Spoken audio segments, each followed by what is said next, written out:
Hola, soy el doctor José Ernesto Contreras Pulido y hoy quiero hablarles sobre la reproducción celular y el aparato reproductor humano. El químico francés Louis Pasteur, en 1860, descartó la generación espontánea y estableció la ley de la biogénesis, que toda vida procede necesariamente de otra vida. Rudolf Virchow, en 1858, estableció que toda célula procede de otra célula, y Matthias Schleiden, en 1838, estableció la teoría celular, que todo ser vivo o es una célula o está formado por células. Así, para perpetuar su especie desde su primera aparición, toda célula y organismo tuvo en su ADN, o sea en su ácido desoxirribonucleico del núcleo celular, toda la información necesaria tanto para replicar su ADN como para llevar a cabo todos los pasos necesarios para multiplicarse y formar así sus descendientes, sea reproduciendo sus células o su organismo completo. En los organismos unicelulares, la reproducción celular aumenta el número de sus individuos. En las plantas y organismos multicelulares es el procedimiento por el cual crece el organismo, a partir de una sola célula, o sea, el huevo o cigoto. Además, se diferencian sus células para formar tejidos y órganos y se reemplazan las células muertas de tejidos normales o estropeados, que en los humanos llega a ser 50 millones diariamente. Las células procariotas, o sea, las que no tienen membrana nuclear, generalmente tienen su ADN acumulado en un solo cromosoma. Este se replica con lo que resultan dos cromosomas iguales que se juntan en el centro celular y se desplazan a los polos opuestos. Luego, el citoplasma estrangula y divide la célula en dos, resultando dos células con un ADN y cromosoma idénticos. Esto se llama reproducción por bipartición. Todas las células eucariotas, o sea, con membrana nuclear, se reproducen después de un periodo de interfase que abarca más del 90% de su vida y en el que cumplen sus otras funciones como seres unicelulares o como una parte de los organismos multicelulares. La mitosis o división celular de las eucariotas se divide para su estudio en 4 etapas: profase, metafase, anafase y telofase. Durante la interfase, el ADN junto con otras proteínas como las histonas se encuentra desorganizado como una madeja llamada la cromatina en el núcleo celular. Pero justo antes de la mitosis, el ADN se replica, o sea, se duplica. En la profase, el nucleolo y la membrana nuclear desaparecen y el ADN se organiza en dos grupos de pares de cromosomas, cuyo número es distintivo en cada especie. En la metafase, los dos grupos o pares de cromosomas iguales del ADN duplicado se concentran en el centro o ecuador de la célula, en una estructura llamada centriolo, el cual se duplica, y en la anafase, al formarse el huso cromático, que está formado por microtúbulos de proteínas, arrastra sobre este cada uno de los dos grupos de cromosomas hacia los polos o extremos opuestos de la célula. En la telofase, los cromosomas se vuelven a desorganizar como cromatina nuclear, reaparece la membrana nuclear y el nucleolo, y la membrana celular estrangula y divide en dos el citoplasma, incluyendo sus organelos. Esto se llama la citocinesis, y el resultado es la aparición de dos células hijas idénticas a la célula madre y con una dotación igual de ADN. Ya dijimos que en los seres unicelulares esta duplicación celular asexual se lleva a cabo por bipartición, como en bacterias, amibas y algas, por ejemplo, y por gemación, cuando la célula hija se forma al separarse de la célula madre por medio de una yema o evaginación de citoplasma que es estrangulado y dividido por la membrana celular. Esto sucede en esponjas y briozoos, por ejemplo. Cuando las yemas formadas se mantienen unidas, se forman colonias de células idénticas organizadas en formas muy diversas. Otra forma de reproducción asexual es la esporulación, por medio de la cual la célula madre forma varias células hijas llamadas esporas en su citoplasma, que se liberan cuando ésta se rompe, y al ser dispersadas se establecen y reproducen la especie. En las plantas sin flores ni frutos hay otros métodos de reproducción asexual a base de brotes, tallos rastreros y tubérculos, o sea, partes de la raíz.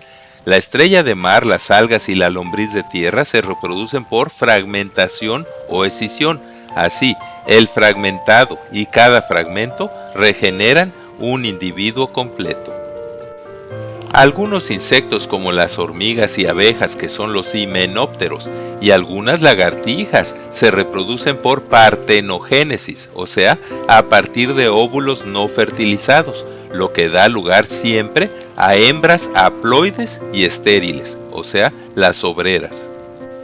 La gran mayoría de los organismos multicelulares, o sea, plantas, animales y humanos, se multiplican por reproducción sexual, o sea, por la unión de células reproductoras o gametos, una masculina, por ejemplo el espermatozoide, y una femenina, por ejemplo los óvulos, cada una de las cuales contribuye con la mitad de los cromosomas característicos de su especie para formar un huevo o cigoto. Todas las células del organismo son diploides con el número completo de los pares de cromosomas característicos de su especie. Por ejemplo, en los humanos hay 23 pares de cromosomas, o sea, 46 cromosomas en total. Pero los gametos son haploides, tienen solo la mitad de los cromosomas, o sea, 23. Y para que esto se logre, sus células madre, o sea, las células germinales, se reproducen en forma diferente, por meiosis y no por mitosis. En la meiosis, en la primera división de las células madre germinales, como las espermatogonias y ovogonias en el humano, que son diploides, en la profase se organizan los pares de cromosomas homólogos, o sea, similares, y, sorprendentemente, estos intercambian información genética de tal manera que las células hijas y por lo tanto los hijos nunca serán idénticos a los progenitores ni a los demás individuos de su misma especie. Luego, en la metafase y anafase de la primera división, solo la mitad, o sea, uno de cada par de cromosomas, migran a los polos opuestos de la célula hija, y en la telofase se forman dos células hijas con la mitad de los cromosomas de la especie, o sea, esta célula es haploide.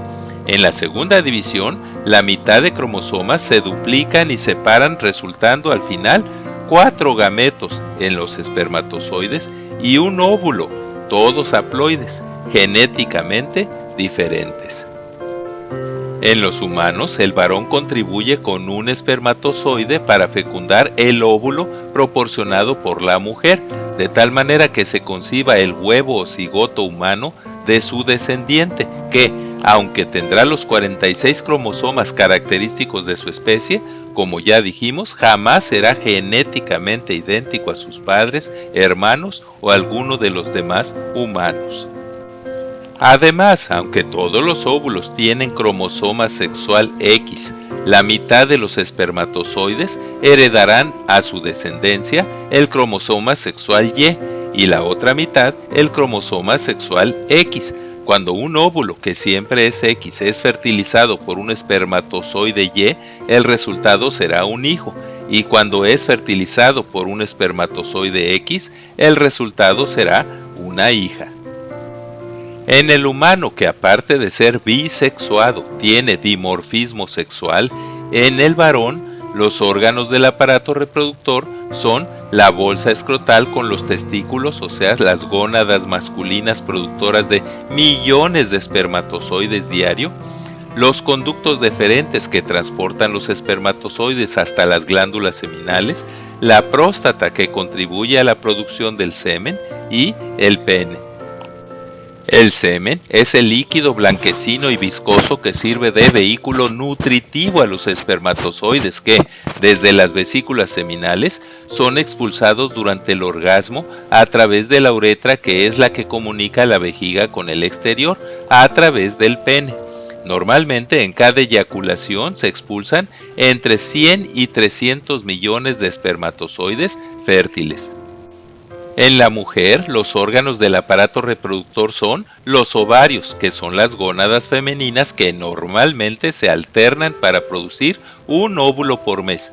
Las trompas de falopio, que a manera de conducto transportan al óvulo desde el ovario hasta el interior de la matriz, la cual termina en el cuello uterino dentro de la vagina. Esta se comunica al exterior por la vulva. Los humanos son vivíparos, o sea que dan a luz a sus descendientes completos. En los animales hay peces y anfibios ovulíparos, o sea que la hembra deposita los óvulos en el agua y allí los fecunda el macho. Las aves, los reptiles, algunos peces, el equidna y el ornitorrinco son ovíparos, o sea que tras una fecundación interna, el embrión se expulsa dentro de un huevo para ser incubado fuera del cuerpo. Hay tiburones y serpientes que son ovovivíparos, o sea que incuban sus huevos dentro de su cuerpo y paren a sus crías. La información genética necesaria para que cada célula y especie pueda funcionar y reproducirse solo con individuos de su misma especie implica que su singular ADN tuvo que estar presente completo desde su primera aparición. Esto descarta el gradualismo y la evolución. Muchas gracias por su atención y es mi deseo que todos estos conocimientos les sean de utilidad. Gracias.